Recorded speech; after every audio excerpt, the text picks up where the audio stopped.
Good morning everyone. तर आज झालं आहे विदर्भाचं वातावरण एकदम थंड.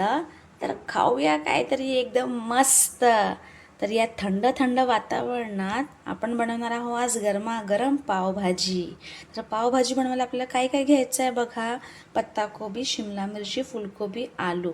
आता हे सगळे जे भाजी आहे आता आपल्याला काय करायचं आहे, एका कुकरमध्ये ओतून त्यातमध्ये थोडंसं आपण पावभाजी मसाला टाकूया.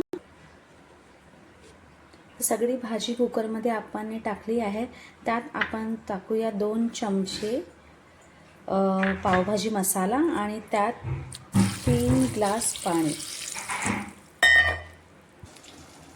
तर 20 मिनिटांनी आपली ही जी सगळी भाजी आहे ती ऑलमोस्ट म्हणजे पूर्णपणे शिजली आहे. आता आपण याला काय करायचं आहे, मॅशरने अगदी पूर्ण बारीक मॅश करायचं आहे. त्याचनंतर इथे मी आता पावभाजी बनवायला ठेवलं आहे. 2 चमचे काय घातलं, याच्यामध्ये तेल घातलं आहे आणि थोडंसं बटर घातलं आहे. ह्या स्टेजवर आपण इथे घालूया 2 कांदे बारीक चिरलेले.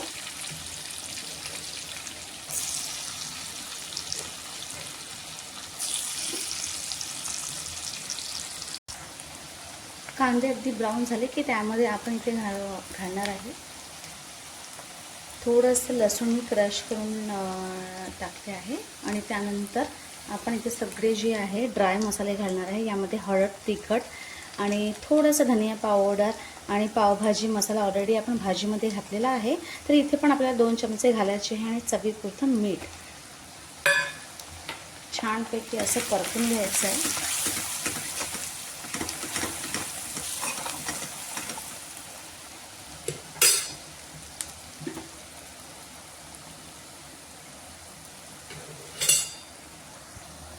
मसाल्याला छान असा रंग सुटायला लागला की ह्याच्यामध्ये आपण घालूया 2 मोठे टमॅटोज.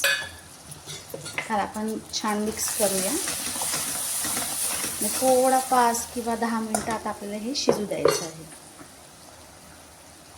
मसाला छान असा शिजला की त्यामध्ये आपण घालूया आपली सगळी मॅश केलेली व्हेजिटेबल्स.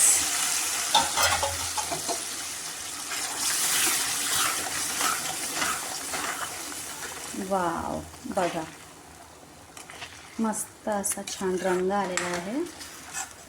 या पावभाजीला छान 10 ते 15 मिनटं असंच आपल्याला शिजवायचं आहे. चला मग थंड थंड वातावरणात मस्त खाऊया गरमागरम पावभाजी.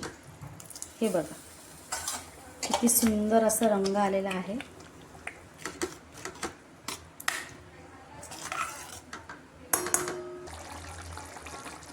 तर ऑलमोस्ट आपली पावभाजी शिजत आली आहे. तर इथे आपण घालूया कोथिंबीर.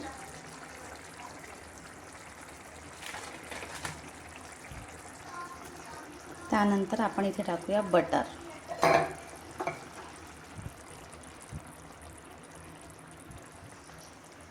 तर हे बघा गाईस, किती छान अशी पावभाजी बनली आहे. किती टेस्टी आणि तिचा रंग एकदम मस्त आलेला आहे.